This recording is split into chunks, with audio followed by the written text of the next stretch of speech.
You're listening to the ACT podcast. You better like my daddy's show, you creeps. Hey, welcome to the ACT podcast. I am your host, Anthony Christian Tafoya, joined today in-house with Danny DJ Schreiber. Hey, everyone. Yay! Hooray! Hooray! All right. We have to do these quick intros now so that we don't get yelled at by YouTube. Yeah. And I'm sure the audience is tired of me saying that every time. We don't want to be demonetized, even though It's a good lead-in, though. we don't make money yet. We did actually a little bit, Maybe but a little bit. like it's not enough to fucking pay for anything. We might be able to buy like a steak for one person. One person steak, and that's it. No sides. But how's it going, Daniel? Pretty good. It's been a minute. Yeah. We had Noah on. We had my boss on. We had Shelly on. And you didn't Shalia, sorry. Oh, okay. So that was the last one. Yeah, I call her Shelly on occasion, but she likes to be called Shalia.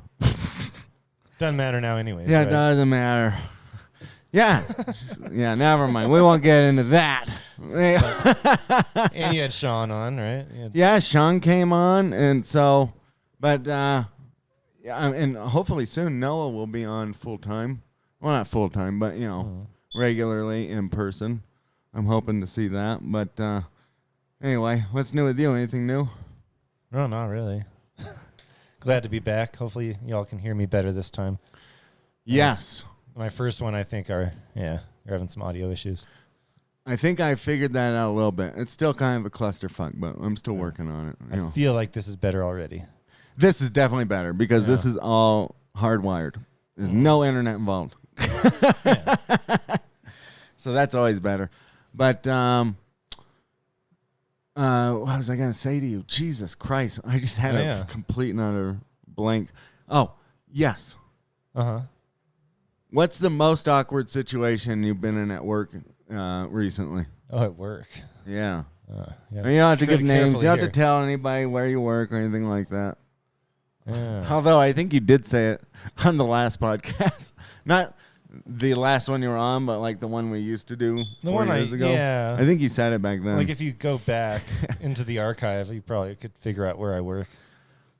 Yeah, you've been there for a while. Yeah, different locations. Good for you. I can't stick with the place longer than 5 minutes. I've been there 5 years now. And then before the other job before that was 5 years too. The one at the grocery store. How do you do that? How do you stay with the job for so long? Lack of ambition. General complacency. I don't know. And when did your dreams die? Yeah, just inability to follow my dreams or to actually have dreams, and I don't think that's true. You had dreams. No, I mean kinda. I was a weird kid though. Yeah, all the other kids are like, "Oh, I'm gonna be a firefighter or a policeman," or what. I kind of for a bit I was like, "I'm gonna be a game designer," and then I was like, "Oh, that's not what I think it is. Like it's just a bunch of like coding and math and like shit fun. I hate." So I was like, "I'll just go." Work at a casino for 7 years. Where could you work, though, and play games? I mean, now you could do Discord. Yeah. You had a Discord, didn't you? Or Twitch? I have a Twitch account, yeah. Do you ever do anything on that? No. Why not? Once I did do it, once I got a few people watching me, I got really, self-conscious. Really? Yeah. I think I should try it again, but... You should. I don't know. Yeah, It's hard for me to have people watching me. Like, I'm not a very... attention-seeking person. Yeah, I think. Which probably isn't good for content. Yeah. So it's hard for you to get me on here. Probably I'm not like, let me on. But I do enjoy it, though. Well, I think you're a bit of a showman. Yeah. I don't think you want attention, but I think you're a bit of a showman. I have that way in life in general, where it's like, I'm fine at a party, I'm fine at group gatherings, but I'm also like anxious about going to them. But then once I'm there, you're fine. Everyone's like, "Oh yeah, you were great," and I'm like, "Oh," but I I'll be in the car like not wanting to go in, and then everything's fine. So I don't know what it is. I think it's just anxiety. Growing up with me, would you say I was always an attention whore? Out of the two of us, for sure. Well, you were always like, you wanted to be more on stage. Like you did drumming, you did, I did comedy. Singing and dancing kind of stuff. When we were going to church, you were more. I mean, when you were young, you were like, I'm going to go up and sing. And oh, my God. Yeah. I did do that. Oh, how embarrassing. My mom has video of me singing and dancing. I river danced in front of people. We had a VHS of you. Yeah, like a fucking fruity maniac. Who'd do that? I can't even. We got to find that somewhere. Yeah. Oh, my. I can't even believe I did that. Not that band, that artist, Carmen, right? Yeah. You did a song to Carmen. Yeah, his name was Carmen. Yeah. He was a Christian singer. And he Passed river away danced. years back. Yeah. He river danced in his video, and I just mimicked him, and I was like, I'm a great river dancer now. It was horribly, horribly embarrassing. But at the time in my head, it went really well. Yeah. I mean, I did stand-up comedy in high school, and I auditioned for some sort of competition with The Tonight Show. I was just remembering that the other day because I saw Tom Green, the comedian, on something, and that gave me flashbacks. It was like I was a Vietnam War vet, and I had my because he was flashback. kind of he was a dick. He was kind of rude to you. He was rude, and I thought. Now he seems nice. I don't know. Yeah, what was with that? I never knew how to feel about that. I still really don't know how to feel about that. Should he, as a comedian, I was very young. I was like 15 years old. I was going to say, I think he was kind of just giving you a hard time in a way, but also you were too young to to understand. Like he was pretty brutal. Yeah, he was really pretty. He was brutal. Wasn't he? He said something. I can't remember what he said, but I'm sure you remember more. I don't actually. But I just remember put you down. He was just like, like you're not very good, or like he just. Yeah, he put me down numerous times in front of the audience. Yeah, and that was in the day when he was that was his persona too. Now was just being a douche. Yeah. So now he probably wouldn't have done that, but. Well, yeah, I mean, because I hear these stories. I know now comedians he just lives on a ranch. Yeah. Yeah, he's like.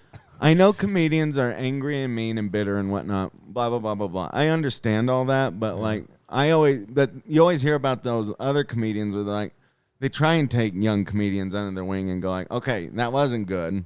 And I'm not gonna kiss your ass about it, but let me help you. Yeah. Not that I expected him to take me to dinner or something, but maybe not humiliate me. Yeah.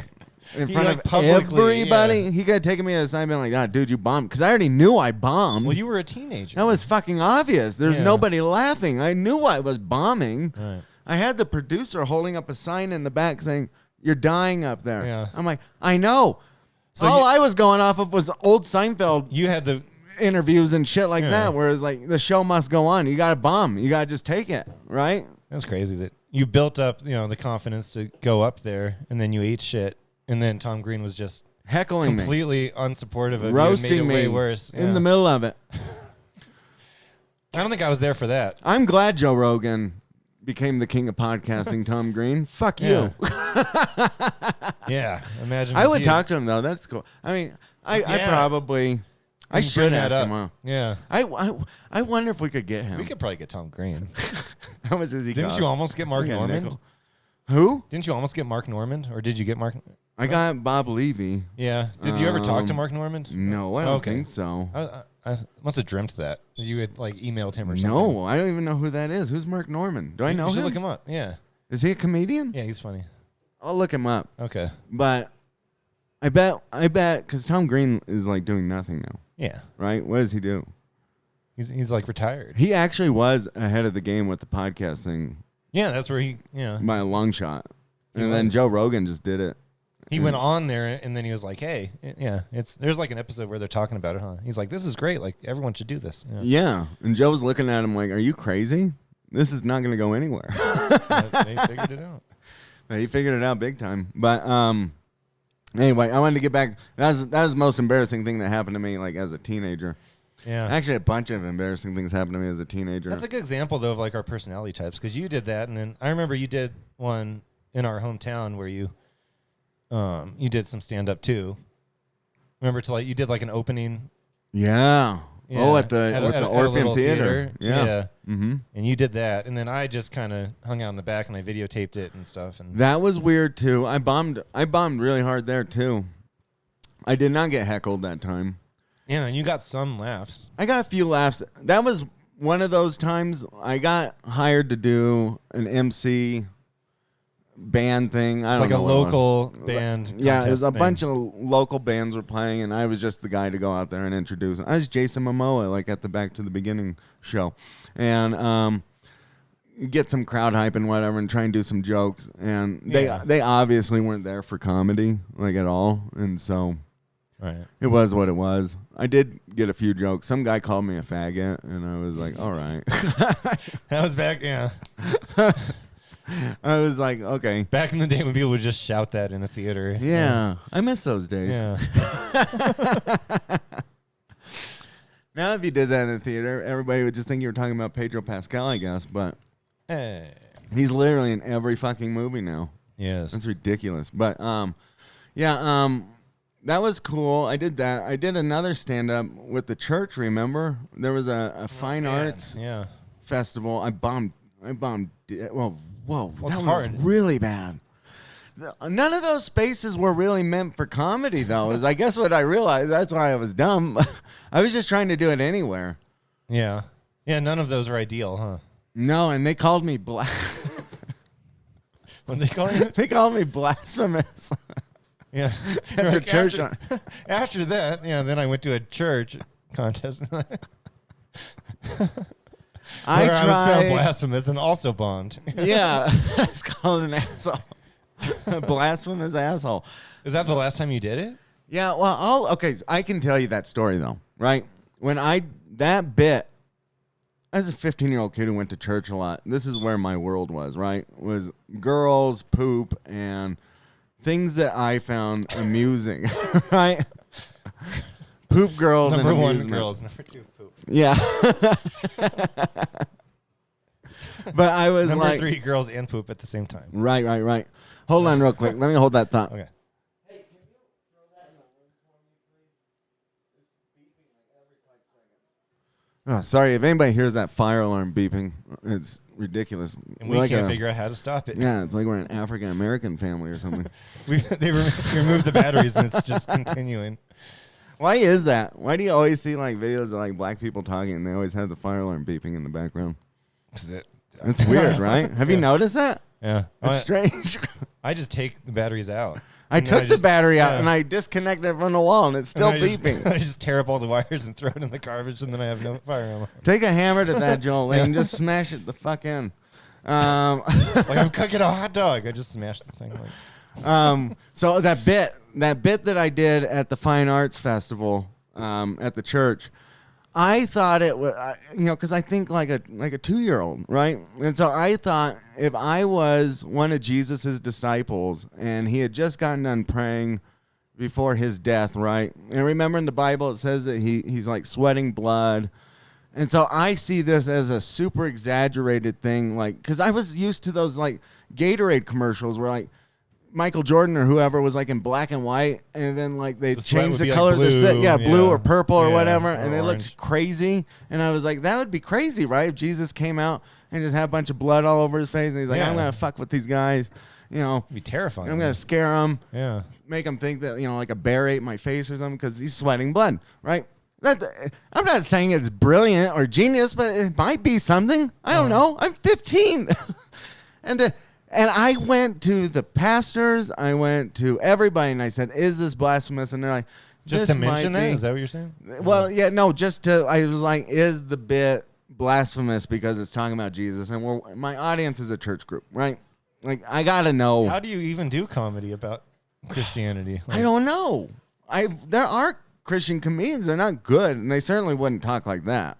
Right? I think the problem was I was trying to be too secular. They wouldn't even mention, they would just...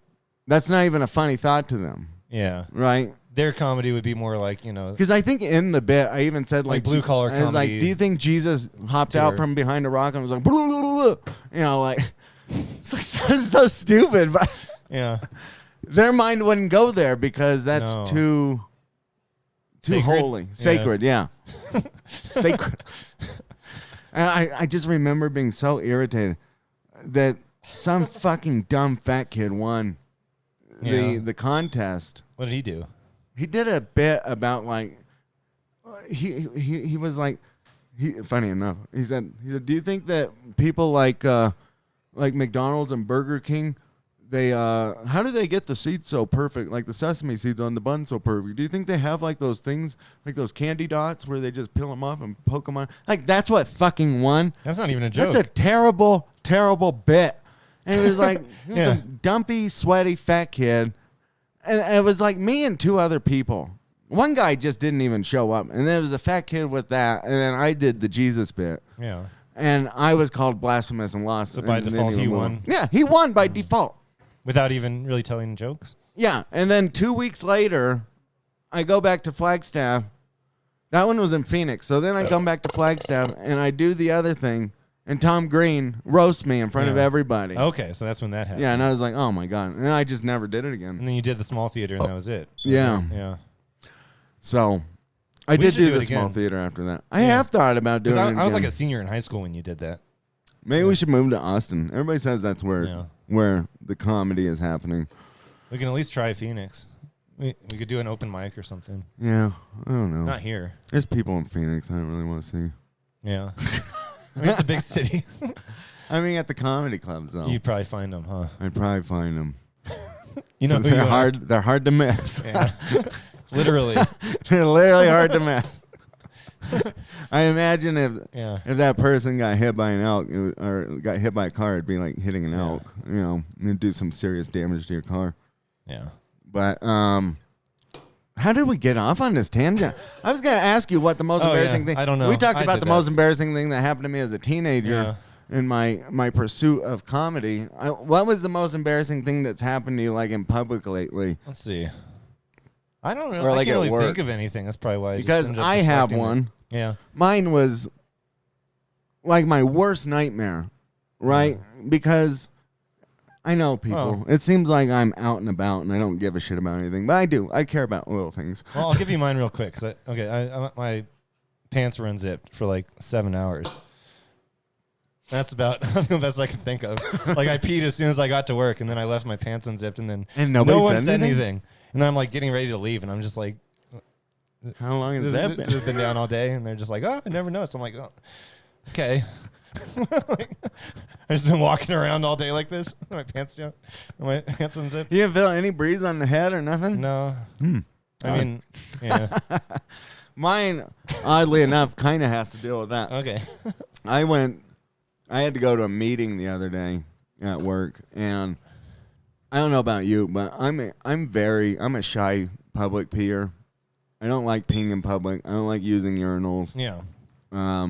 There's a place in Flagstaff that literally is a trough, and I avoid it like the plague.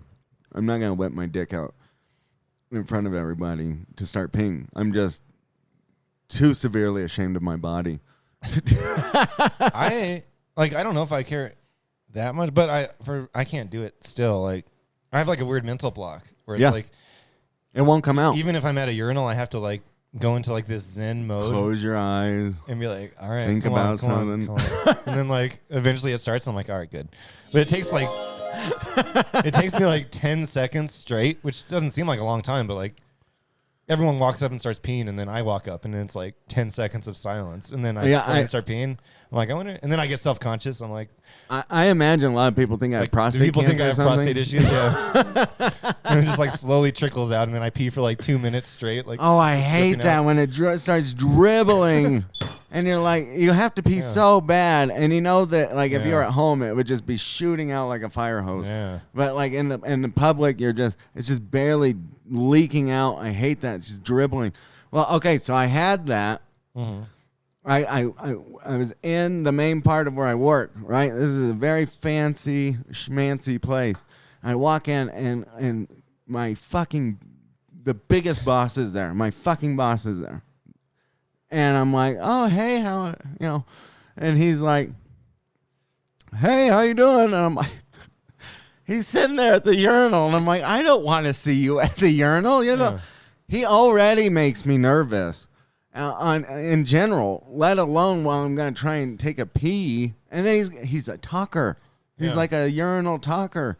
I'm not that guy. Like, I'm like you. I got to get into Zen mode. If you're talking to me, Zen mode's not happening. And so... And when people fart right in front of me oh while my they're God. peeing too. Yeah. Or some guy just walks up and is like, hey, how's it going, buddy? And I'm like, what the fuck, dude? Like, that's just I don't know you well enough to fart in front of you. People used to, they're like, what? Aren't we kind of prudish? Whenever I bring that up to other like coworkers, they're like, well, where is he supposed to fart? I'm like, in the stall. And they're like, well, what difference does that make? I'm like, it makes a difference to me. Like, that's where you fart. You don't fart standing in front of me eye to eye. Like, you're a stranger. Like, don't go behind that door. Me and Daniel have principles. We reserve our farts for each other and our family.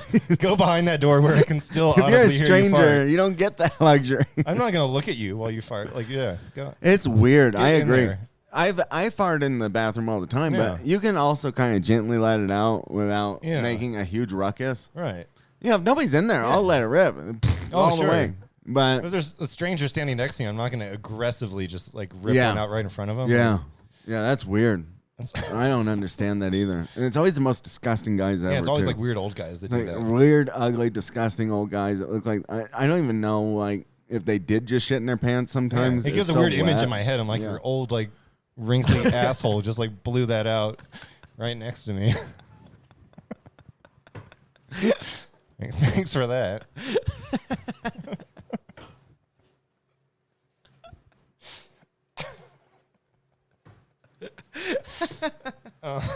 See, and he says he's not a show. Well, oh my God. We don't even have a fart sound. Why don't we have one?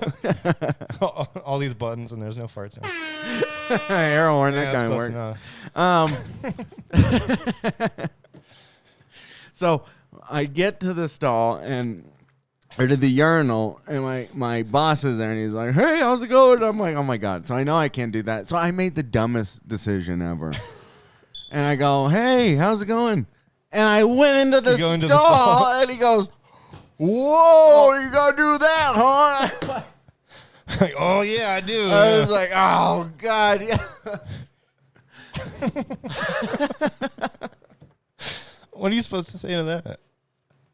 Like, yup. That's what I said. You don't really, so you just have to, have to mimic grunting sounds until he leaves.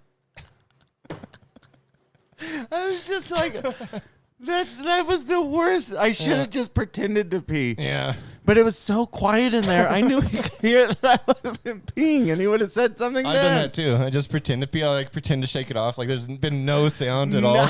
I'm just like, well, see you later. I'm so glad to know I'm not the only one who is insane. Other guys, I gotta get some comments. Does this happen to anybody else? I feel like everybody else has just zero shame, and we have way too much. But I was, he was like, "Oh, you're gonna be doing that, huh?" And I was like, "Oh my God, the meeting's starting in like 1 minute," and he thinks. And then I'm like, is he gonna? Because he's kind of belligerent, you know. I'm like, is he gonna be like, Anthony's taking a shit? Right. You know, like, let's hold up for Anthony. He's taking a dump in there. Yeah. Yeah, he's doing some extra business in the bathroom. So I'm like, oh my God. So he's like talking to me the whole time while he's finishing peeing. Then I hear him washing his hands. He's still talking to me, and I'm in panic mode at this point. I can't even pee. Did you even have to poop? No, okay, not at all. Yeah. And I was like, I was in panic mode, but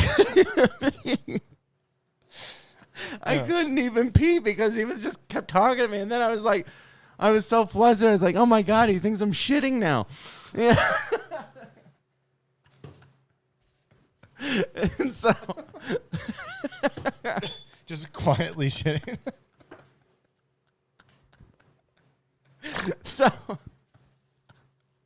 Finally, he left, and then I was like, okay, I got to push this pee out so fast, right? Because then it took me like a second. I had to like regain consciousness and be like, okay, I got to get my happy place. I was so worked up and nervous now, and then I was like on top of that, like, oh my God, he's going to say something in a meeting. So I was like, okay. And I immediately shot the pee in really fast. And I like ran to the meeting room, right? Because I didn't want, and then when I got in, he like looked at me and he's like, did you not need the shit? And I was like, no, I didn't need the shit. Were you deceiving me that whole time? Who lies about pooping? So now I'm like, does he think I'm a liar because... Yeah. Or did he think that I got too self-conscious and I was like, well, I can't poop because so-and-so might know that I just pooped. All right. That's weird. I know what I'm thinking about that's that. running through your head, yeah. Yeah. Does that makes me neurotic, I think, right? I think so. That is way too... I think by definition, that's one of the... Yeah. I literally sat neurotic, and thought with that. I thought that for like the whole 2 days straight. The whole meeting. You're just staring for into sure. space. I did. I kept looking at him and he was like kind of looking at me, giving me those little smiles, like big boss smiles. Yeah. Like that. Oh my God. I was like, Jesus Christ. Oh, that was horrifying. But yeah. That's a great one, though. Oh. Anyway. I just was curious if you had gone through anything like that similarly recently or otherwise, because I really wonder if I'm crazy. I'm like, should I be that bothered by stuff like that? I don't know. Half the time, I don't know. I mean, probably not, but you can't help it.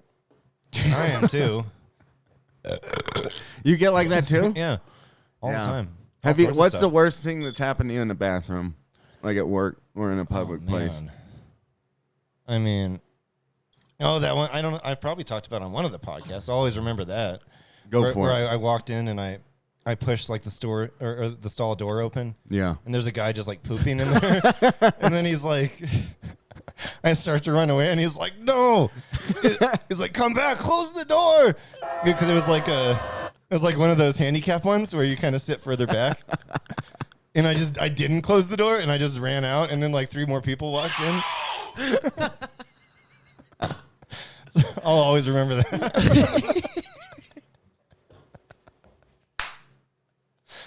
Just imagine that guy. Like, don't forget to lock the stall, dude. Like, imagine if that was. Oh, I would die if that was me. Yeah. Man, just sitting there pooping, guy bursts on you and then just runs off, and then more. And then before you can get up, or as you're getting up, more people come in and just see you.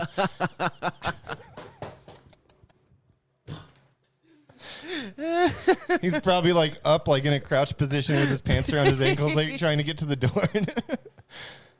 With his wiener hanging out, and then everyone just comes in and sees him. They think he's some weird pervert.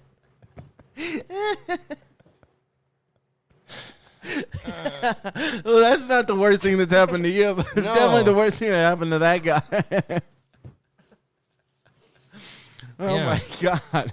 I guess that's, most of it's to other people, I guess.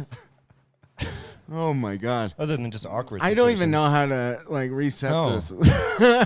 I did, a guy that doesn't work with me any longer. He only worked with us for a few weeks, but he was this big tall guy, and he came into the bathroom while I was pooping one time. And then he was... That's automatically funny. He was a slower guy, and then he comes in. Like a retarded guy? Yeah. Oh, well, okay. I mean, pretty close. Pretty close. Yeah, pretty undereducated. And then he just peeked his head over, and he's like, oh. He's like, sorry. And I was like, what did you expect to see by peeking your head over the bathroom stall?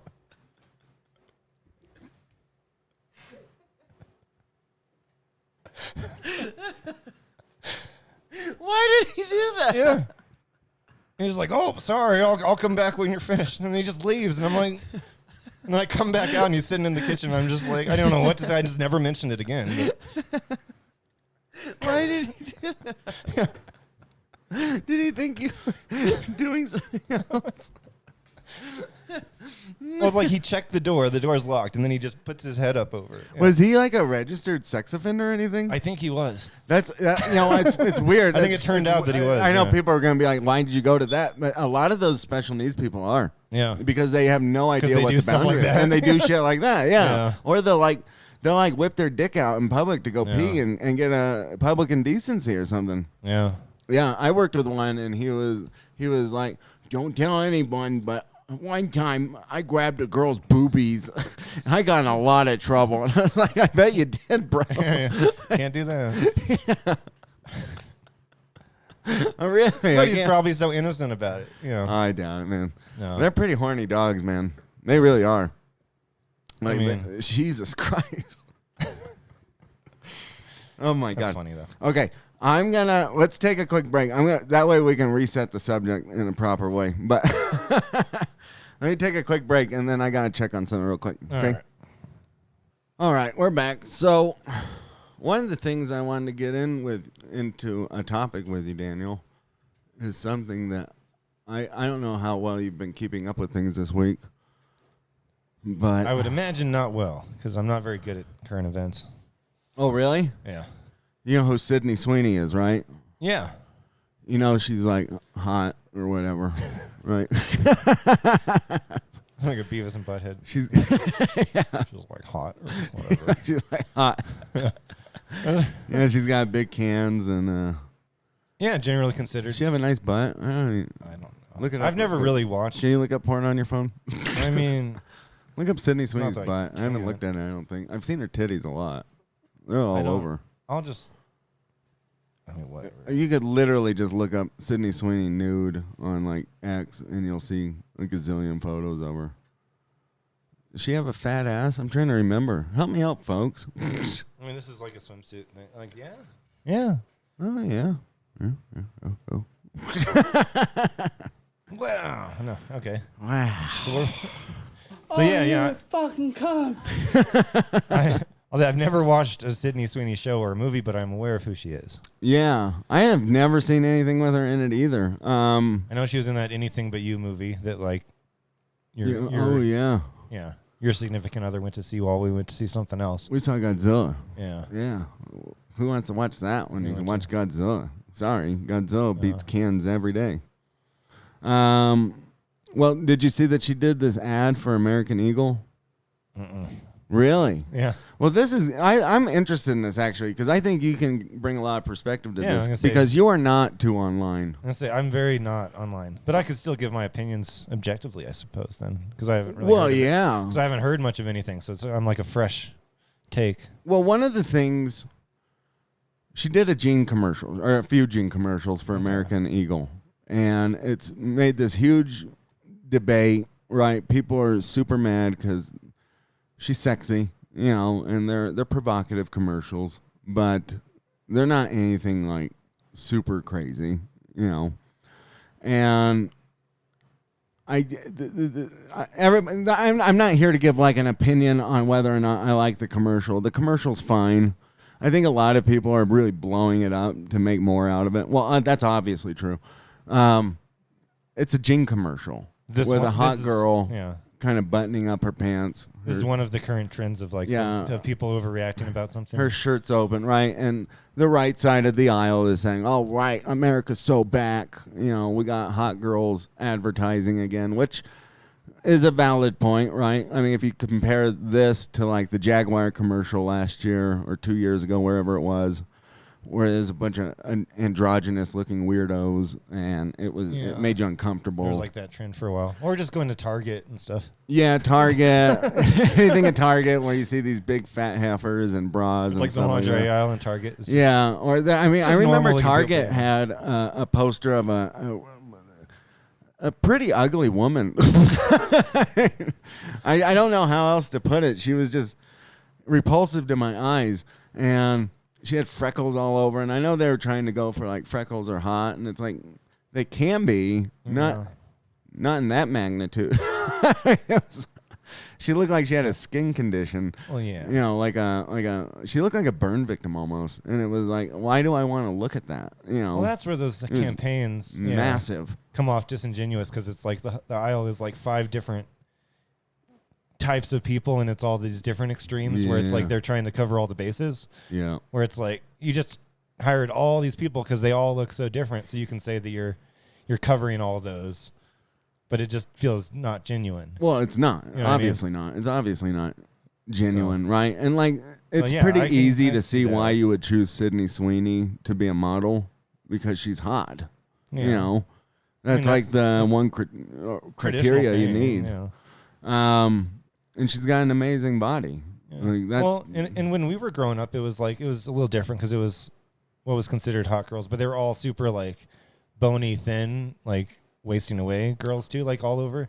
Yeah. And like that was the thing. You're right. That was the thing back then. Paris Hilton was huge. Yeah. And she was like a stick. But all the ads you would see were these really, really super thin girls that weren't really curvy. What was Tom Brady's wife's name? I would kind of prefer, Giselle. Yeah. Giselle Bunchkin. But I always preferred more, curves and stuff. Like, well, Kim Kardashian really made that trend pop. Switched I feel it like. over to where it's she really did. The big fat asses became a thing. Mm-hmm. Big giant titties. I mean, I guess everybody's always like big giant titties, but I'm gonna say, where's the problem in any of this? Yeah. So the problem is, from what I can tell, the problem is. Hold on, let me grab a drink real quick. All right.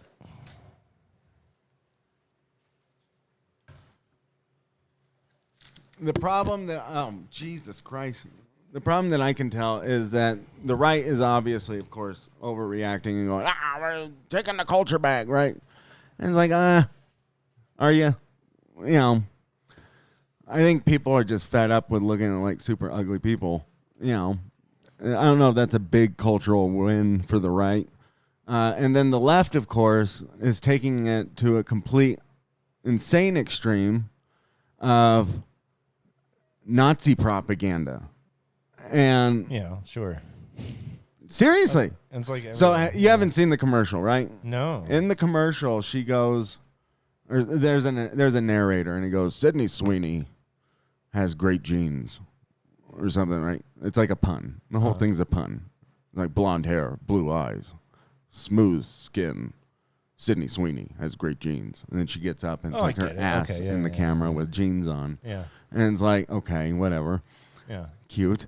Right? Yeah. Genes, genetics. Yeah. Okay. Super brilliant. Anyway, so of course there's a lot of left-wing people going psychotic about this and saying this is fascist and Nazi propaganda because they're saying promoting Aryan that her genes. Genetics are beautiful. Her genetics are more beautiful than like a black woman's genes. But that's not what it says. I'm gonna say I haven't watched the commercial. I know this, and you know this. I'm gonna say if you just told me the commercial, as long as that's what it is, then it's already pretty clear. This is the point I want to get to, though, right? This was a very long-winded way of getting.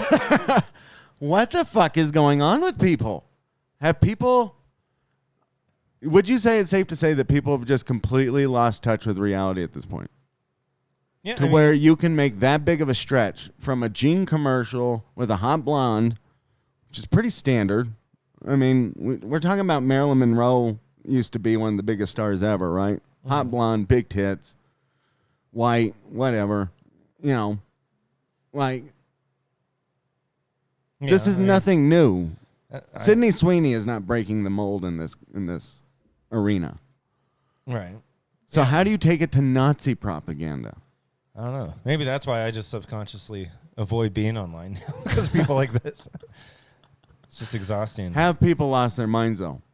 Is the internet too much for people to take anymore? Yeah. I think people are just so, what's the word? Delusional? Yeah. Like, they're so devoted to whatever side they seem to have chosen, especially when it comes to, I mean, both sides to a degree, but yeah, for liberals especially, it's almost like it's just this blind devotion, and like they're growing up in it, especially these younger people. The thing that bothers me about the ad in particular is I don't know why it became political at all. Yeah, it's like looking for stuff. That tells me that everything is sick still, right? Sure. The culture's sick. The country's still sick. It shouldn't be something that should be praised and held by right-wingers. Right. It should be a nothing burger. Like, who cares? Right. I was just, all this, it's so funny, the stuff that either side argues about. When you break it down, it becomes these things that wouldn't really matter to anyone and actually don't matter, like to their actual lives. Like, well, this is like going back to discourse is the, like GoDaddy. GoDaddy. It's like discourse for the sake of discourse. Right. Remember, for years and years, GoDaddy would put out a commercial every single Super Bowl. Yeah. And the right at that point would always complain that they were too sexual and or too like much Carl's innuendo. Jr. would always do something. Carl's Jr. did one. I remember she had like the cream running down her face and down her boob. They're still kind of doing that. Are they still? Yeah, there's a new one. Okay, so we know that sex sells. Why are the conservatives jumping on this as praise now? Right. And then why are the liberals going to this is racism and Nazism? I just don't understand this dynamic. Yeah. On top of that, I mean, we can go. That is such a conspiracy theory, right? Like, and I'm into some conspiracy theories, right? I'm not like hardcore a conspiracy theorist, but there are some that I think could have some merit, I guess. Some merit, or, you know, some things that deserve more questioning or whatever. You know, when I was talking with Noah and Stephanie, I said that, you know, I'm not terribly surprised about the Epstein stuff at all, right? And I do think that story's been way blown up, way more than there's goods to produce with it. You know what I mean? And I imagine that that's probably somewhat controversial, right? Especially in the right-wing side of things, because everybody just can't get over that. They've lived in that world for so long now. What answer would ever make them happy? Yeah. Like, what do you think? I don't think anything would ever make anyone happy at this point. That's the problem, right? That's what I'm trying to get at. Yeah, and then if anyone is happy, then someone else is unhappy, and then they hate each other. How are we going to fix this, though? Because there's so much brain rot on the internet that, like, what, in all honesty, like, if you are a big-time Epstein file conspiracy theorist, what's going to make you happy to hear? Right or left, honestly. Yeah. Right? I mean, if it's one side of your team is a child predator, yeah, I'm gonna say either you're gonna be fine with that as long as it's not your side. But if it is both sides, there's a pretty good chance. I say it's almost assuredly both. I mean, on both, you know, for sure. Yeah, and that's probably, I mean, why it's so. Could that be why we're not gonna ever get the full story? That's probably why it's so very, very, very well hidden. Yes, because it could implicate both sides and both major people and people that we probably dearly love, right? Yeah. Now, the one that doesn't get me is the Trump side, right? A lot of people are saying, well, Trump's in the files and blah, blah, blah, blah, blah. I find that super hard to believe because he's been pretty transparent about it, and he doesn't seem weaselly about it at all to me. He's like, yeah, I'm fucking done with this, right? But we knew he was friends with Epstein. We knew he kicked him out of Mar-a-Lago. This is nothing new. We knew he was mentioned in the stuff. Yeah. But there was nothing ever really credible. There was never anything about like him doing anything shady. You know, these are rich people. They don't know where their fucking money's going. They don't know. Maybe that's what the implication is maybe he gave him a big fat loan thinking it was for something and turned into. Yeah, who knows? Sex trafficking. Who fucking knows? Yeah. And we'll probably never know. Doesn't mean they actually diddled the kids, you know. Yeah. I wouldn't imagine that. But what some people think? Some people think that now. Right? But I also find it hard to believe that with how the Democrats treated him the last election cycle, they wouldn't have just dropped all that immediately. Yeah. I mean, they tried to kill him.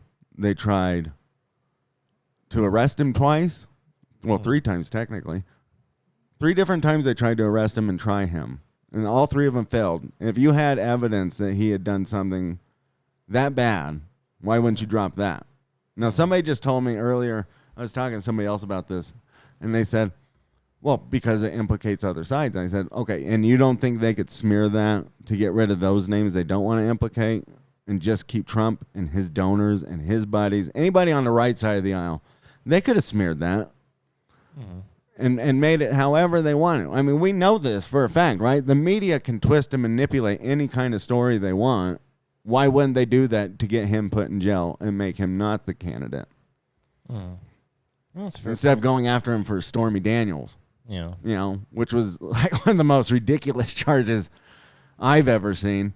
And trying to bankrupt him and all the other things, and a RICO case for January 6th. I mean, they really stretched the legal limits of some of these theories. And if you had evidence or something that he was a child molester or a child rapist in this case, then why wouldn't you just put that fully out? Yeah. That's right. Sure. But who's thinking about this? Nobody. They just go crazy about it. Just like this. How much effort and attention to detail and whatever would have to go into this? And the leftists say, well, it's thinly veiled propaganda. The Sydney Sweeney ad. It's like, who on God's green earth is putting that much thought into putting out Nazi propaganda, like true Nazi propaganda, into American Eagle? Right. Like, what would be the purpose of that? What is the end game for that? What is the end game for that? Because I don't even know anybody that owns American Eagle pants or shops there. I'm going to say, if you were on the fence about becoming a white nationalist, I don't think this would sway you. You know what I mean? Well, okay, I have a confession to make. I was on the fence about becoming a white nationalist like 3 days ago. And then I saw this ad, and I was like, you know what? I got to do it. I got to do it. I was thinking about it. Yeah. What are we going to do about this? How do we That's fix strange. this? Yeah. I don't know. I mean, if you can read into that, right? I mean, these are the same people, by the way, that used to make fun of people for like seeing, Mother Mary on a piece of toast, which was silly. But yeah, I could see, we look at clouds and we can see a shape. I could see seeing Mother Mary in a piece of toast easier than I can see Nazi propaganda from American Eagle. Like, what the fuck? Yeah, why would they do that? It doesn't make any sense to me. So I want to know. Well, let's get into this real quick. What is your life like? Because you are not totally online. Yeah, I'm gonna say it's a lot better, probably. He's like, I'm pretty happy. Yeah, I think that's a big thing. Is that a lot of this stuff exists in this, echo chamber where it's like, if you disconnect yourself from that, there's not as much effect on your actual life as you think there is.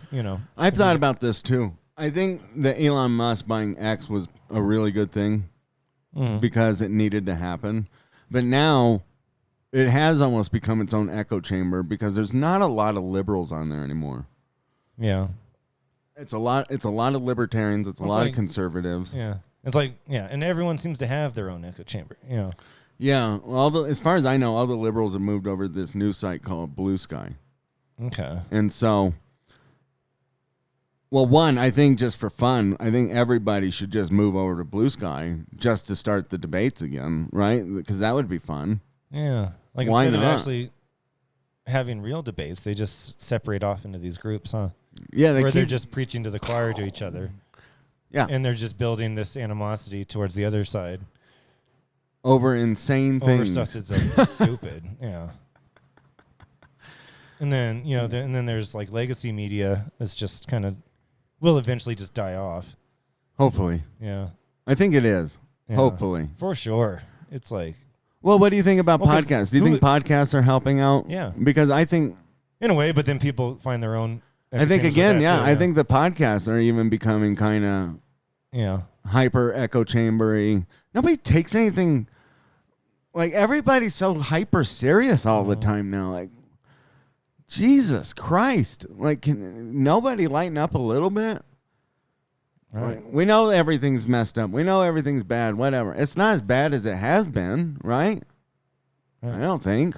I think that's a good point. I think if you were to say, what's the answer? It's like, it would be a platform where someone brings in, people from either side over various issues and is truly unbiased. Yeah. And allows each person to truly speak equally, and allows the debate to go on long enough to find compromise.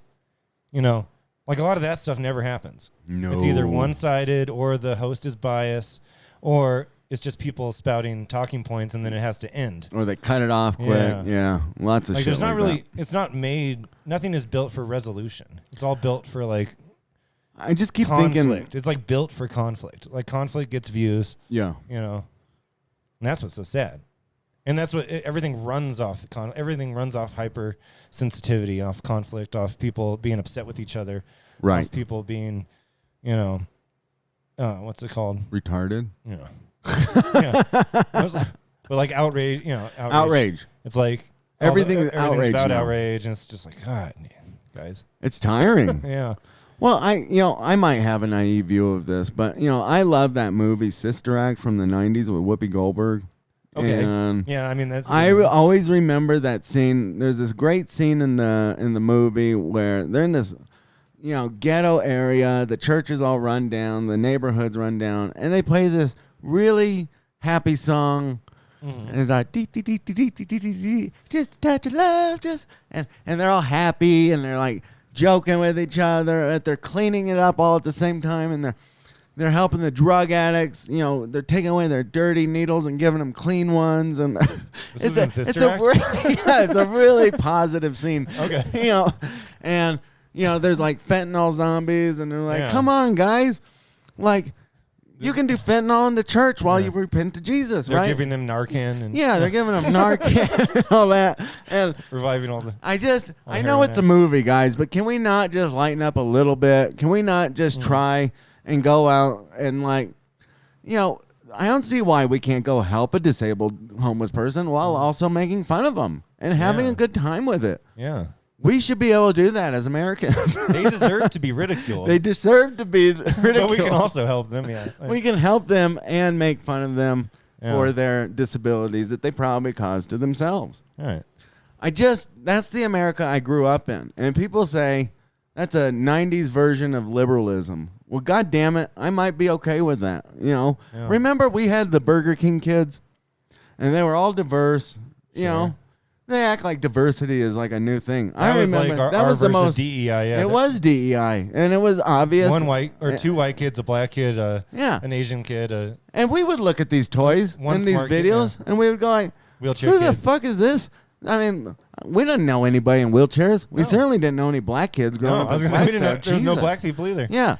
We knew Navajo kids and maybe the odd Asian kid every now. I don't think I met a black kid till I was like in 8th grade. Right. Or Jewish kids either. That wasn't I mean that's just where we grew up. Yeah, we didn't grow up in like New York where there's lots of Jews or anything. Any Jewish people here. It's very. I'm trying to. But either way, I don't think I do either. But yeah. Sure. Yeah. But okay, so the DEI part of that was that. We knew regardless whether we watched the Burger King Kids Club or not, and the little wheelchair kid or whatever, like we knew that like we weren't so stupid that we, we didn't know that people with disabilities existed. Right. We knew that, and we knew that black people existed. We knew that. We didn't like need that to tell us that these people were out there and whatever. Oh, and like I guess. And if that was there for some sort of representation for if there was a kid in a wheelchair, he's like, hey, I can relate to Wheels from Burger King Kids Club. Like that was his name, huh? Yeah. Like Wheels with a Z, I think. But if that happened, then... Well, of course. Then okay. But they didn't make a thing about it. Now it's like so in your face. It's so in your face, but we didn't need it. I remember me and you would make fun of it back then. And we would still make fun of the actual kids that we saw that were in wheelchairs too. Yeah. Probably more me than Daniel, but yeah. You were pretty cruel to all the There's the helmet kid and all me? That. Yeah. Okay, I was just as cruel too. I was never cruel to anybody. Yeah. I was a fucking kid though. Yeah. But the thing is, kids in the 90s, like that was we should be able. You know what I saw the other day too? This kind of irritates me. This just goes back to like we need to lighten up a little bit, right? I think that's a big thing. Yeah. Lighten up, but not like in a psychotic way like Tucker Carlson where he's like, all right. Because he's like a fucking anarchist or something at this point. I don't even know what the fuck is going on with that guy. He might be on drugs. He might have problems. Like like I saw Theo Von the other day, like as serious as a heart attack, talking about Israel and Palestine. And I was like, dude. Yeah.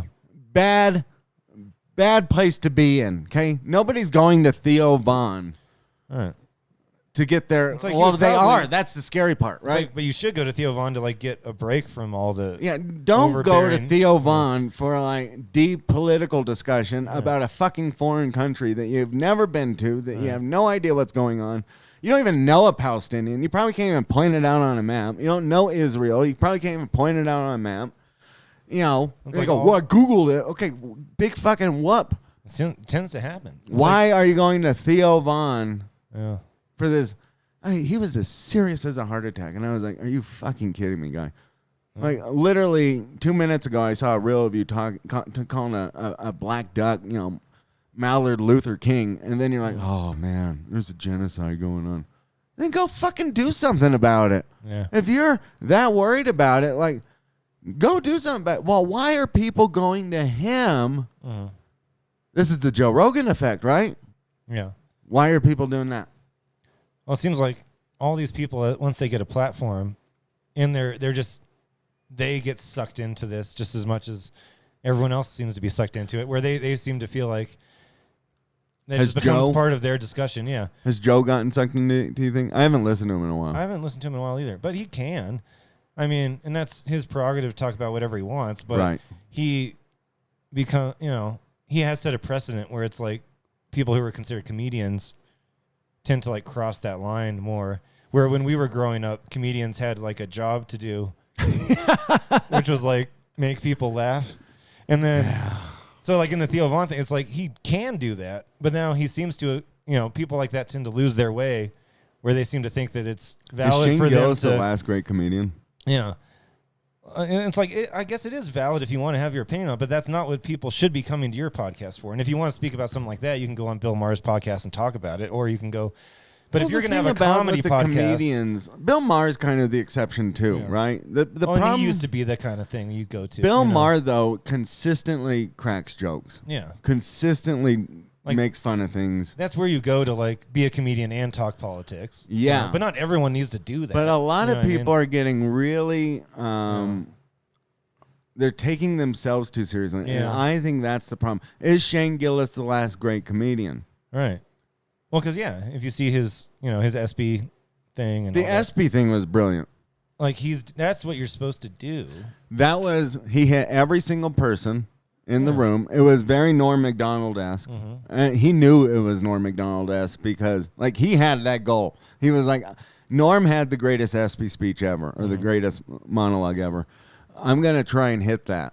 And then he honored Norm at the end of it. Yeah. And we're talking about Norm Macdonald for anybody who doesn't know. But he tried to hit that, and I think he came pretty damn close, honestly. Yeah. Closer than anyone has in a long time. Yeah. As far as like truly not really giving a fuck, like kind of vibe where it's like, that's very sorely missing. That's what comedians are supposed to do. They're kind of supposed to push the envelope. Yeah. They're supposed to say things that make people laugh that would normally make them uncomfortable. It kind of loosens you up, People are supposed to be able to laugh at themselves. Like that's just not happening as much anymore. So what do you... Well, I think people need to follow that lead. Hopefully that... Right, because I'm pretty online. Online, but I don't think I let it dictate my life like that. You know, I see this stuff with even my own kid, where it's like, Jesus Christ, like you got to chill out, like you're reading too much. Yeah. You see people who get lost. You're not even fucking reading. You're watching. Or just scrolling and getting lost in all this stuff. Yeah, you're watching somebody else, and you keep seeing that same point made over and over and over again. And the algorithm is feeding you stuff that it. Yeah. Should we just completely disconnect the internet and AI and all that? Is that our only savior? Yeah. AI is a whole other thing, huh? Oh, yeah, that's a nightmare. Never understood it. That's a nightmare. Well, nobody understands it. That's the problem. Seinfeld, who still does his job as a comedian for the most part, had a good joke about that recently. He said, we're smart enough to create it, but we're too stupid to know if we should use it. Yeah. And it's like, that. I think that's really smart, clever, It's like, you'd think we would be smart enough to know that we probably just should stop. Yeah, we should stop at some point, guys. Like, it's fine.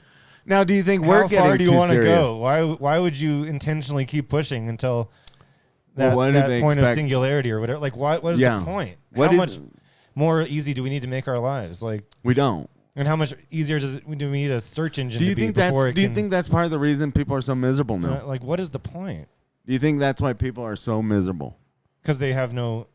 Because things are too easy. Yeah, because you have no purpose. Well, I mean, I'll say that from my job perspective. My job is brain dead. You know, like, I mean, I literally can just zone out doing what I'm doing. And it's completely unfulfilling in that way. And most jobs are so streamlined now that that's how they are. You're not that important, right? Like at the end of the day, when you go home and you go, I worked hard today. Did you really? Probably not. You worked maybe harder than the guy next to you. Like that's what my story is. I worked harder than the guy next to me, maybe, but I wouldn't say that I like did what my grandpa did, which was like climb telephone poles and like, you know, literally build the country. Right. Like what I do is chicken shit compared to that. But for sure, yeah, like everything's so easy. Where it's like, I don't know, even when we were growing up, it's like, oh, if we wanted to figure out something, because the internet wasn't such a big thing until we were about teenagers. Yeah.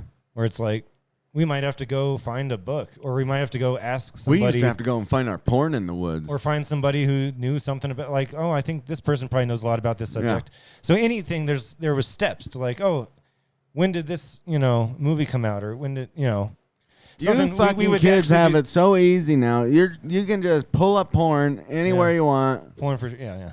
I mean, seriously. Yeah. People think I'm crazy. We used to have to find it in the woods, remember? If one of us found a DVD or something, we'd like pass it around. Yeah. It was like, here, you can borrow this one for a week, and I'll borrow that one for a week, right? Well, then once the internet started, it's like, oh, I'm going to go to your house so I can take 40 minutes to download a QuickTime video. Well, and then we all share the computer. Yeah, anything. Did we ever do that, Daniel? Absolutely. But when it comes down to that, or just research, everything's so easy. Everything's so of the moment. Like, when did this happen? Oh, I know it now. Yeah. How should I do this? How should I make this recipe? Oh, there it is. But we don't really know it. You don't need to go to a cookbook. You don't need to go do research for anything, for projects or anything. Everything. I've noticed that all too. All your fingertips, and it kind of. Cooking even has gotten out of control. Yeah. But there's just nothing is really special anymore. Like people now are literally just making colossal messes in their kitchen for videos. And they're like, I put 10 different types of chips together and then 3 different types of bean dip. Yeah. And content creation as a living is a whole other thing too. I know. It's crazy. Kids. Listen, kids. I know it can make you money. We have jobs, okay? Yeah. I always point this out. We have real jobs. We do this as a hobby and for fun, and we have not quit our jobs to do this yet until we make actual money from it. Well, that's what I told my child, too. It's like so many people want to be influencers now. And I was like, hey, I have a job. It might be a shitty job, but what I'm doing in some small way still contributes to the way that that society runs, right? Yeah. Like, yep. I'm, when you're only making content to be put out to make money for yourself, it's an entirely selfish, cyclical kind of endeavor that isn't actually contributing to society. And if everyone did that, society would collapse. So you can't all be influencers, guys. Society is collapsing. So that's the thing. Like, well, that's what I want. When I talk to you, it's a musician, I guess that's. But I was like, even as a musician, not everybody can be one. But not everybody can be a professional. Even if you're a professional musician, and you're selling out an arena. You're paying for the people who are vendors, for the people who are setting up the arena, for the people that are part of that economy, of the music scene. Yeah. People who make these content videos in their houses, it's not part of the machine. It's strictly for them. It's just a purely selfish thing. Yeah. Well, when I talked to you about starting this, I did talk about the fact. I guess podcasts can be like that too, but...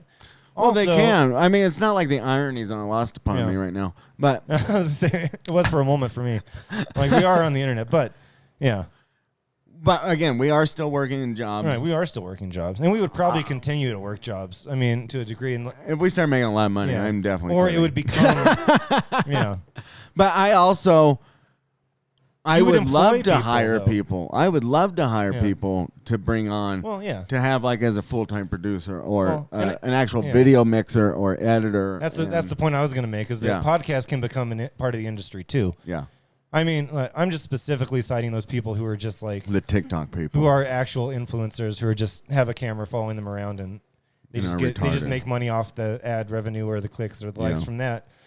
Like, a podcast can absolutely become a business where you're hiring editors, you're hiring assistants, you're hiring people to do merch. That becomes part of society, Well, I think too. I don't know. Everyone needs to think about that. Do you think we're taking ourselves too seriously right now? Not really. I mean, I think it's a good point to make that people need to be cognizant of the fact that you should probably try to contribute to society. Like, that's not a bad thing to think about, No, it's really not. As long as someone contributes in a little bit of a way, we're all going to be okay. But don't forget that. Especially when they're like on government cheese, man. Yeah. Like, you got to fuck off with that These kids cannot forget that you have to, They have. I don't know. A lot of people have forgotten that. Yeah. And although, I listen to some of the music I listen to, I've noticed like going back, like some of the music, like our late friend, Casey, and a lot of bands that I got into with him, but all these kind of punk bands and like folk punk, kind of crust punk bands. If you listen to them and they're all about like, oh, fuck the system. And, you watch the videos and they're all out there just like in like dirty train tracks. And, like shooting up heroin. Yeah. But they're all just like, oh, I hate cops. I hate this. I hate that. It's like. That's anarchist. But you guys are in a country where that backbone of society has created a place that you can actually safely live in, and you're not contributing to it. There's a great movie a little bit about that. Know what I mean? Called Trainspotting. Yeah. Where that's definitely a subtext of that movie. Yeah. Is that society is ran so that these people can be assholes, basically. Where I'm just it's like, don't be selfish. That's the point. Yeah. It is selfish. Because that is the point of that movie. But also the point I was trying to make. They're like these bands, they're just like, oh, I hate police. It's like, well, you can't just, or like killing cops, stuff about all that. It's like, it's so, it's like immature when you look back at some of that stuff. And it's like, like, but you're here. Well, do you think society as a whole is just more immature? Like, sure. And that's there for kids who are rebelling. Never mind the fact that we talked about pooping for 30 minutes at the opening of this. But at a certain point, you have to figure out how you're going to exist in society. I think the thing, though, is that what I'm trying to do with this podcast is, I want to build something up to where, we can have fun doing it, whatever. I've always enjoyed doing this. I always had a dream of doing the radio when I was growing up and whatever. And now it just so happens that this is the way it goes, and everybody can afford it and everybody can do it, right? Yeah. And so I don't know if I'm good enough to make it. I don't know if I'm good enough to make a living out of it. I just want to try it. But hey, if you're that saying, shows something to my kids, like, at least you should pursue your dreams, and you can also still maintain having an actual job that brings home real money to support your family, right? Like, I'm not just quitting my job to do this. Right. But also with the podcast, I do want to influence people, and I want to have serious conversations, but I don't really want to talk about Israel and Gaza because I don't fucking know anything about it, and I really don't give a fuck, right? Yeah. And that might be horrible to say. I don't care. That is not affecting my life in any kind of way. Yeah. And when there is content that I seek out, whether it be, there's certain YouTube channels that that I follow. I don't want to shout anybody out for free, but yeah, fuck you. But I'm just saying, like, I tend to look for things that cover subjects that aren't so widely talked. Like, there's enough people talking about Israel Palestine. You know what I mean? Yeah. We don't need Theo Von talking about it. We don't need to personally talk. Because it's like there's so much out there. It's probably better to be like anti-trendsetter, in a way, because everyone's chasing the trends in a way. That we could, Well, I guess sometimes people are looking for something that's different. That's the space I want to get into. That's ourself. It's genuine. Fine to enjoy all these other podcasts. If you want to listen to whoever, Pod Save America or Ben Shapiro or Tucker Carlson or Dave Packman. I'm trying to name people from both sides. But if you want to listen to these people, that's fine. But, like, I think that, like, we can create a space where we can still have a good time. We've made several jokes in between this. Yeah. Where we can have fun still. But also, like, try and tell people, like, we can just be normal again. Like, you don't have to pick a super divisive subject to be all in on, right? Yeah. Because That's the other thing. Also, it's like the Epstein thing. Yeah. There's so much layered in that. You can't have one side on that. No. That's ridiculous to think that. The Israel-Palestine thing, you cannot be completely 100% one-sided with that. That's not nuanced at all. That's kind of the flaw in all that. Yeah. That's exactly the flaw because there's no room to move. Once you're burrowed into that section and you go, I'm completely Israel or I'm completely Palestine. And then you're taught to just hate the other side. Yeah. It's like you can't even move in that space. That's the big thing that people have forgotten too, is that it used to be okay to disagree with people. Yeah, and we all used to pretty much agree and be in the same room with them. Well, that's what bothers me. We all used to agree that nobody liked Muslims. I don't know what the fuck is going on now. Like in general. We liked them if they integrated into our country and didn't do all the killing and all that kind of stuff. Then you were okay, right? My dad had a Muslim neighbor. He was nice because he wasn't trying to chop our heads off. But outside of that, we were pretty stereotypically afraid of them, all of us. And I think rightfully so. And now people are telling me to be afraid of like Adam Sandler. And I'm like, what? Some curly-haired Jew with a golf club? I don't think so. Did you finish that movie? No, I did not. I didn't finish it either. It's hard for me to finish anything. Kind of dropped off. That's out. But you know what I mean? Like, you want me to be horrified of Jews now? Yeah. I don't know. Yeah, I'm tired of people telling everyone what to be afraid of. It's like, yeah, I mean, fuck off. I'm going to be a good old-fashioned American. I'm still scared the hell of those Muslims. But see, this is a good example. I should be able to make a wildly dumb statement like that as a joke. And just... See, I think that's fine. Just that be that. Yeah. Why aren't comedians doing this? Yeah. I'm not some great... Right, because there would be someone who would react and be like, you know, son of like, a bitch. I got called a racist. Or like, oh, like we were doing all right, but you went too far. We can't joke about things like that. Like, there's so many people that get like that, I was with you until you said the Muslim thing. Then it's like, we could just joke about anything. Like, we really could. We could joke about Israelis. People need to joke more about everything. Yeah. Yeah. Yeah. You know what? I am going to be afraid of those Israels. Yeah. I'm proud of you for it. Yeah. Thank you. Yeah.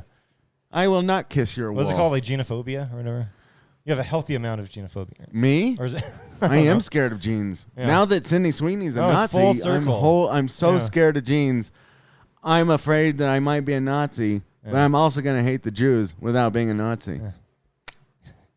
You're going to go burn your jeans? I'm going to burn my jeans, a Nazi, a Jew, and a Muslim. And then we're going to burn down American Eagle. Then we're going to go in. We're going to burn down American Eagle. This is how we lost our job. This is what happened before. This is how I lost my job joking about burning shit. I don't think there even is an American Eagle in this town. There's not an American eagle. No. There are actual bald eagles in this town, but not American ones. Mm-hmm. They're from like Canada. Yeah. See, I'm just stupid enough to make this work, I think, right? I hope so. I might just be dumb enough to have a somewhat interesting and deep conversation and then also just completely destroy it with childish, immature humor at the end, which is really the goal. Yeah. Because I think you did a good job. Thank you. It's fuck you all. I actually think Daniel made a lot of really salient points. Thanks. And should be, those are good words to live by, good words of wisdom. Quit being a lazy bum that lives off the government and mining Daniel's tax dollars. It's like, do something. Just do something. Work at a restaurant, work in retail, work in janitorial. Do something. Like, at least you're doing something. Something that contributes back to the society. Yeah. And you can take the smallest amount of pride in that, and that's... Yeah. It's better than not doing anything. We should talk more about some other stuff, though. I think Daniel and I have some managerial experience, and so I do think there's some interesting topics we could go down there with that. Yeah. Because I want to talk about like real issues and real subjects that we're actually going through. Things that Theo Von doesn't deal with and Joe Rogan doesn't deal with, because they're rich. Yeah. I mean, like, I hate to say it, but they're fucking rich. And whenever we get rich, if ever, probably won't happen. Yeah. But if we ever did, maybe you should heed some of what we're saying because... Yeah. Call us out if we end up losing our if I ever come on here, and just go like, oh my God, yeah. guys. The Israels, I mean, it's just genocide, and it's making me sick to my stomach. If it's not making you sick to your stomach, like, shut the fuck up. No, it's not. You know what makes me sick to my stomach? McDonald's and Taco Bell. I eat it anyway. Yeah, I eat that because it's so fucking good and greasy. That's what makes me sick to my stomach. I got real sick yesterday on a Taco Bell. I ate like 4 soft tacos. Now we're really going full circle. And they shit right in front of his boss. I shit like 3 times when I woke up this morning. I was like, when can I go to work? Never. Like I go to the door. I'm like, no, I'm not. Nope. I'm not ready yet. I've got giant explosion. I hate that. When you're getting up, you're ready to go, and all of a sudden you're like, I gotta go back. Yeah. I have locked the door and then go, It's like I'm not. I just closed the door and I'm like, I'm gonna crap my pants. There's no way. Yep. If I get in this car, I'm shitting my pants. Seriously though, I watched a guy the other day, and this is gonna sound so cruel, right? I watched a guy the other day. He's a football podcaster. And that shooting happened in New York. Oh, yeah. And see, again, I wouldn't know anything about that, but one of my family members had like CNN on. Yeah. And I just happened to see it. But otherwise, I would have no idea what you're talking about. Right. And he was... Some sort of targeted shooting. It kind of had something to do with football. I guess he was going to try and shoot up the league office, but he went to the wrong room. He picked the wrong floor. Man, what a pathetic loser. Right? But... Anyway, the guy gets on. Who did he shoot? Who were these people? Shot like a random guy or something. Yeah. I don't fucking know. Shot like the janitor and some blind woman. Yeah. Yeah. Anyway, it's like no wonder you couldn't make the team, bro. You couldn't even pick the right fucking floor. Waste your suicide kill on that, on just some random people. Yes, this is bad taste, blah, blah, blah. Whatever. So I really have no idea what even happened. So. Who cares? Yeah. Because it didn't affect me, right? That's the problem. The guy gets on, the podcaster gets on. This is a football podcast. Yeah. I don't want to hear about a shooting. He gets on and he goes, this is really awful and it's terrible and it just makes me sick to my stomach. I mean, it makes everybody sick to their stomach. And I'm like, no, it doesn't. I have zero feeling for this, dude. Because it was thousands of miles away. Yeah. I don't know anybody in it, okay? Yeah. There are things that disturb me. Yeah. It disturbed me. It does not make me sick to my stomach. All right. No, there are things politically that happen that make me sick to my stomach. That is not one of them. I am so used to shootings at this point in my lifetime. It's like, I just hope I'm not in one. Yeah. That's what I hope for. Yeah. And if it was someone we knew, if it happened here and it was people we knew, then obviously that would devastate me. It would be absolutely devastating, yeah. But you can't, allow something like that to affect you. When can we be real about that, right? If you come up to me and you're like one of my coworkers. Because then you're always going to be unhappy. Yeah. If you're one of my coworkers and you go like, oh, my grandma died today, and you go, oh, that's terrible.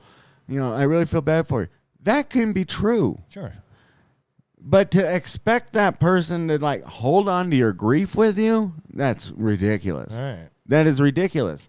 And that is a thing that is happening now, right? Expecting you to feel affected about these people that you never knew. And we're seeing it with all this stuff. It's not just that shooting. It's not a lack of empathy. It's just everything. It's just being realistic. It's too much empathy. Yeah. Too much empathy. I ain't got any more empathy.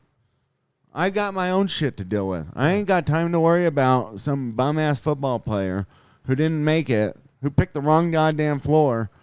Like, I'm sorry. That's terrible to those people. But, like, it does not make me sick to my stomach. I immediately was like, I want a burrito. Like, that's what I was thinking about.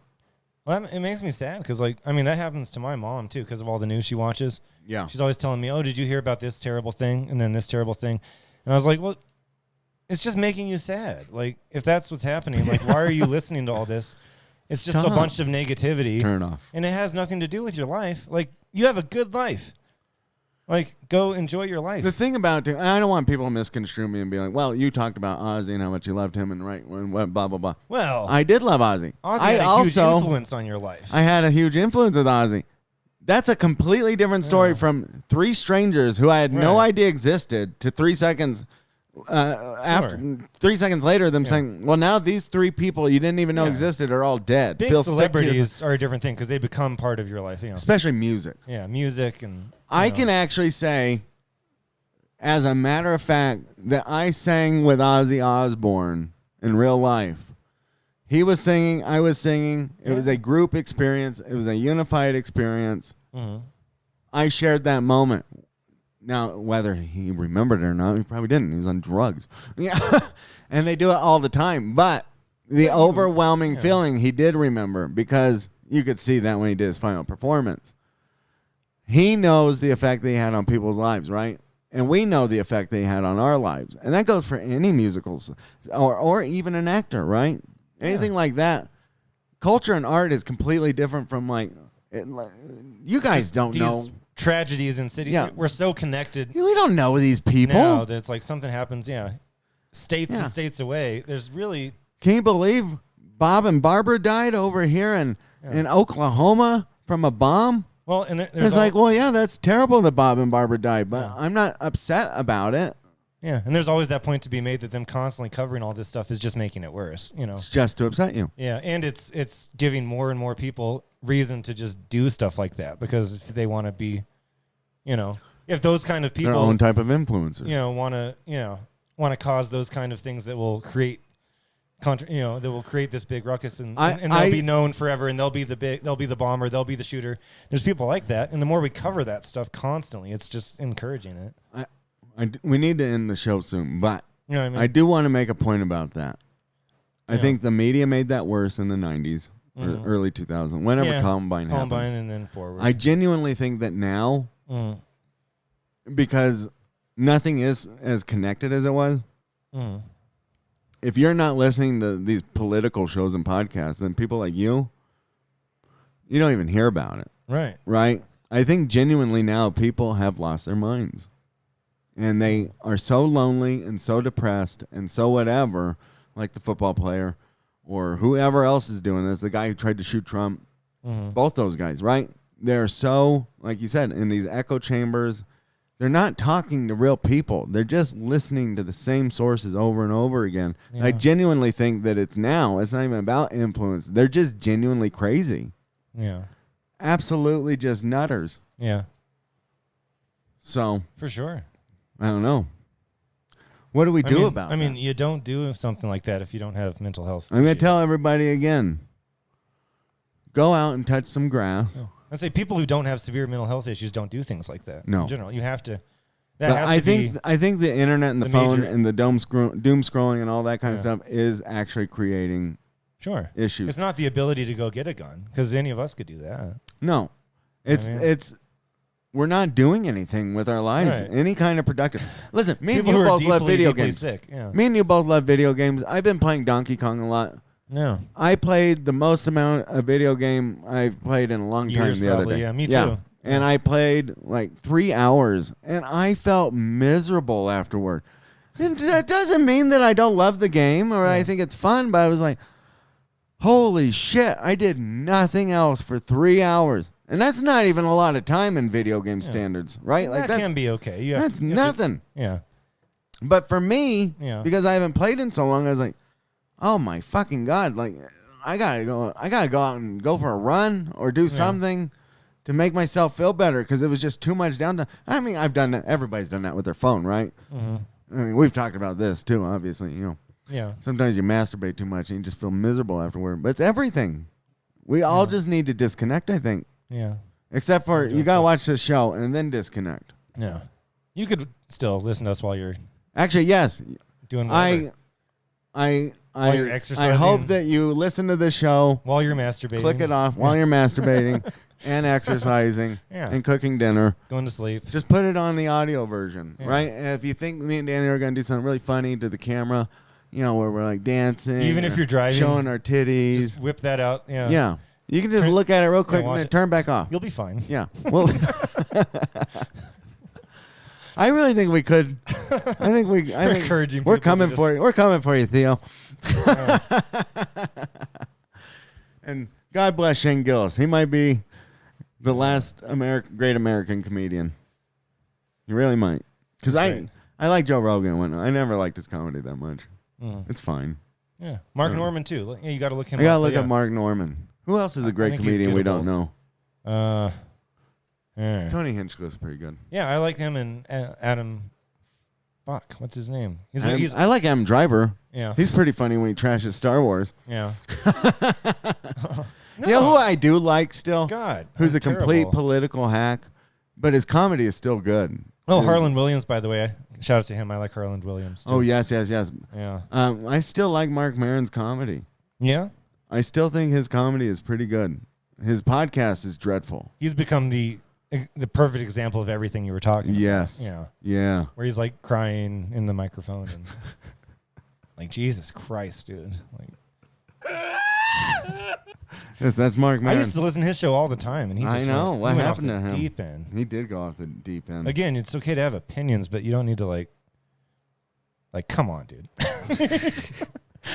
Like, no one needs to hear a grown man cry over political issues. Yeah. No. No one. Men need to stop crying in general. Please stop fucking crying. Everybody cries all the time. When's the last time you cried? In private. Really? I don't know. I haven't even cried in private. Well, I'm saying if I do, I would do it in private. Not I don't cry publicly. Guys cry really. all the time now. When did That's I cry? another issue I want to get into. I always say this and then I cut off the show and then I forget it. Yeah. Men, we're going to talk about men crying next time. Me, you, and Noah and Sean. We're going to get all the whole gang together. Adam Ray is the other comedian I was thinking about. I don't know him either. Let me see his face. He does the Dr. Phil impressions. Oh, you know who I do like is Pete Holmes, too. Oh, yeah. I like Pete Holmes. I wouldn't say he's like America's great comedian, but he's a good comedian. He is. Of course, we always love Artie Lang. I just don't know where the fuck you are. Come back, Artie. Come back. They're still good comedians. Should I try and get him on the podcast? That's the one he comes back to is us. Like, it could be. Why not? Yeah. He could get away You with would it. figure only a few hundred people are going to listen to it. Like maybe 3 people listen. Yeah. He's gettable for sure. I'd love to see how he's doing. I would love to see Artie. Who was his sidekick? We could probably get him for sure. I don't remember. He's probably just sitting in his mom's house. Yeah. That big guy? Mike or something, right? Mike, yeah. Mike Fatso. Fat ass. Yeah, he like lived with his mom. Yeah. Yeah. Yeah. We got to get some, Let's get see some if we can D-list get celebrities. Artie to go. Artie is an A in my book. Yeah, I know what you mean. He is. He's a legend. He just has disappeared completely. And I'm glad he has. He probably needed that. Yeah. Anybody who's wondering who Artie Lang is, look him up. He's wonderful. Yeah, you guys should know. He's Look so him up. funny. He's on Joe Rogan, too. Yep. If you guys like that. Anyway. Yeah. Howard Stern, he was famous from that. Howard, yeah. He was great on Howard. Yeah. I don't have anything else to talk about. I think that's a good place to end it. What do you think? Yeah. Yeah, I think so. I don't know when we're doing another episode. It might be a little bit. I have to move out of my humble home for a little bit. So I'm going to try and do them at my mom's house. Maybe my mom will be a guest. We'll see. That'd be fun. Maybe you could actually do it from the garage that time. Yeah, she has a garage. Maybe I could actually smoke in there. Get her to move her car out. We'll see. But anyway, so if we're not back right away, bear with us. Hopefully we will be, though. Anyway, thanks for coming back, Daniel. Yeah. All right, this is The Act. Bye, guys.